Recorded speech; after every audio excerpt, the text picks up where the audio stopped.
One of the first things to come to mind when I think of my weird taste in video games is Command & Conquer Renegade, a first-person shooter put out in 2002 by the same company that created Dune, Red Alert, Tiberian Sun, and, obviously, Command & Conquer. Now, it didn't do too well at the time.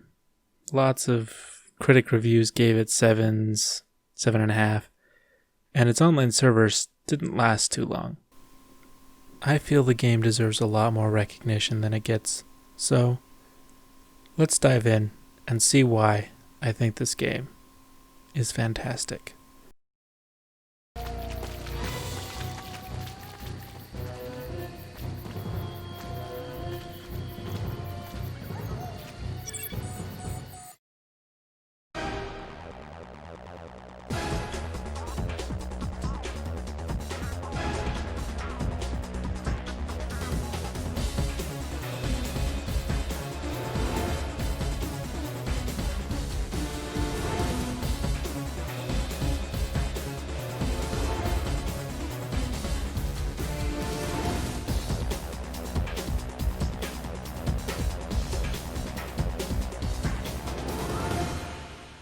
If that set of intro movies didn't hype you up for this game, you might want to check your pulse.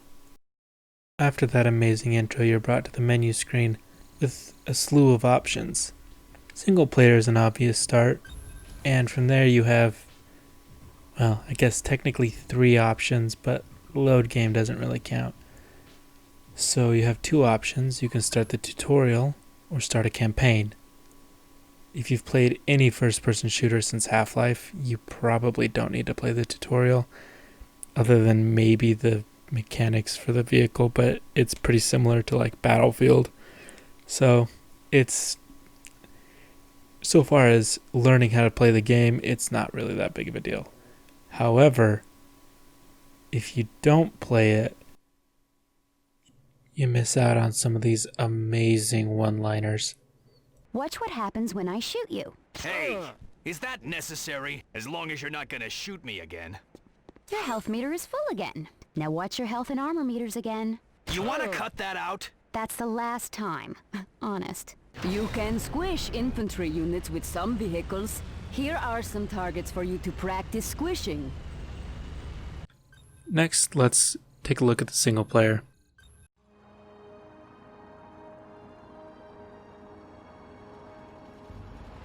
What are we looking for again?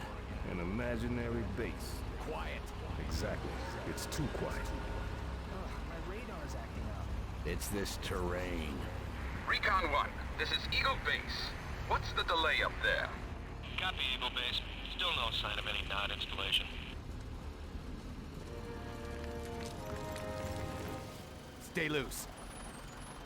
Keep your eyes open.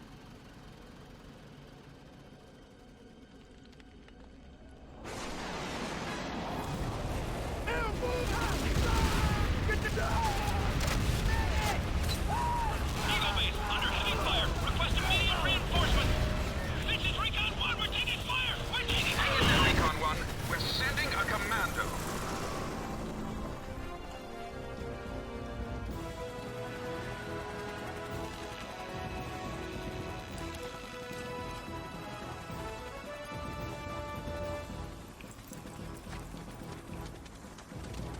Clear!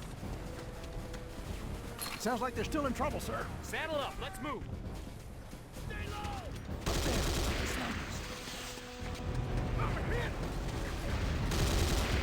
Up there! Sniper! The first level starts right off the bat with some action, which helps get the adrenaline pumping, preparing you for the rest of the game.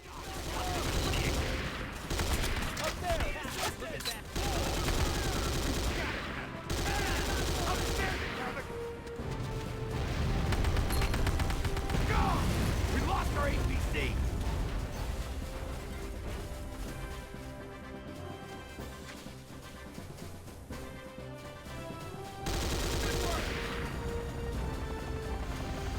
They're dropping more troops!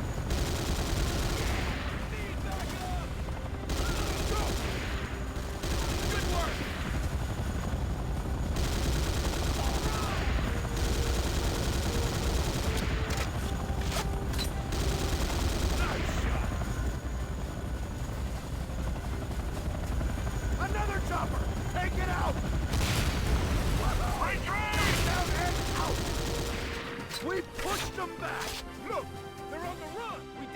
Thanks, Havoc. We owe you big time. Recon 1 to Eagle Base. We're taking casualties, but we're okay.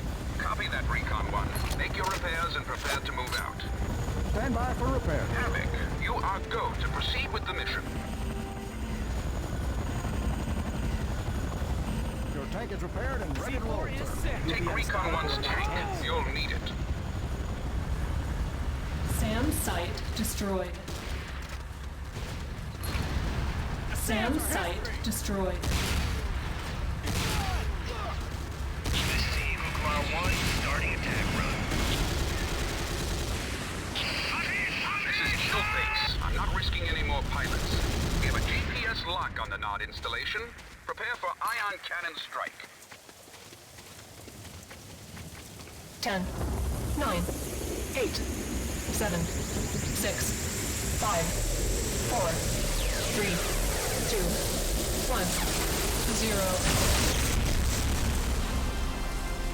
The Nod base is down. Good job, Havoc. The base computers should contain a wealth of intelligence data. Mission accomplished.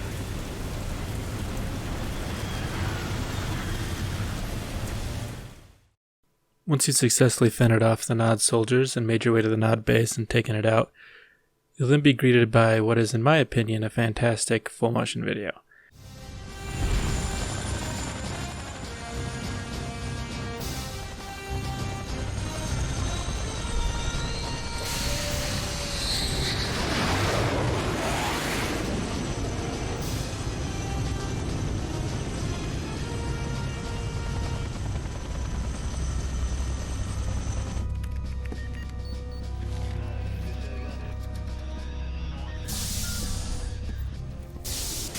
Where's my medal? I'm a Brigadier General, Havoc. The least you can do is call me Sir. You got it, sir.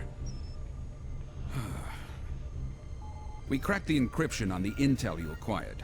It details Nod troop movements in 4 sizes. Generally, unremarkable information. But this is something special. As you know, Nod has a Special Forces division of elite assassins called the Black Hand.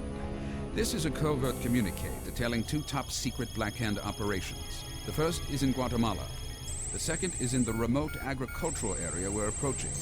Details are sketchy at best. Nod forces are herding civilians into religious conditioning camps. Torture and brainwashing. No doubt. After processing, they're being escorted by the Black Hand to an undisclosed location. We launched an assault on the area 2 hours ago. It failed. We'll have reinforcements for our support craft in 6 hours. They're torturing civvies. We can't wait 6 hours. Let's roll! 6 hours, Captain. Until then, you'll stand down. I won't have you risking multi-million-dollar equipment on any of your impulsive gung-ho tactics. You're part of a team, Havoc. It's time for you to start acting as such. Are we clear? Are we clear? Crystal. Sir.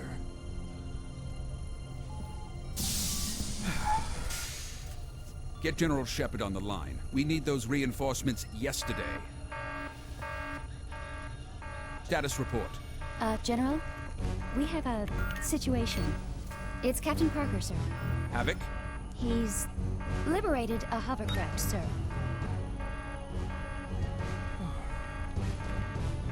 Launch our remaining support craft. Sir? You have your orders, Lieutenant. If he survives, I'll pin a medal on him. Then, I may have him shot.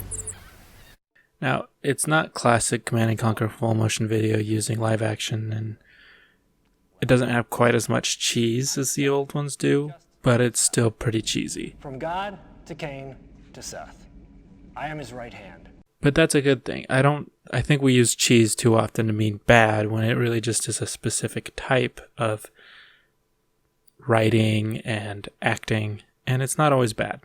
To explain a little bit of the story that's going on, you are Captain Nick Parker, codename Havoc, who's styled similarly, though not identically, to the commando unit from the original Command & Conquer.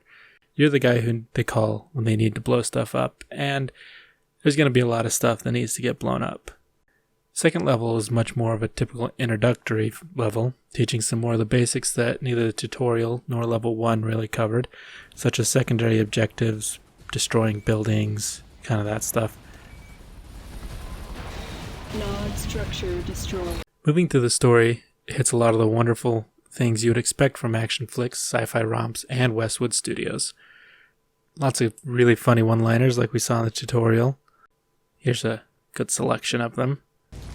Miss me? Not at this range. Cow. Pig. No. Cow. A sexy antagonist and who in some ways reminds me of Xenia Onatopp from GoldenEye. Still pissed? Nah, but I do have to kill you. Part of the job, you know. References to previous Command & Conquer games.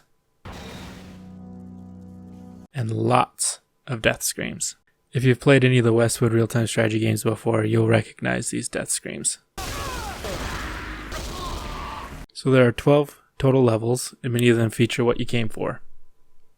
Blowing up buildings and shooting people. Enough just talking about the game, let me give you my honest review of the actual single player. And then we'll get to multiplayer. I really enjoy the single player. The guns you get to use have a fantastic feel.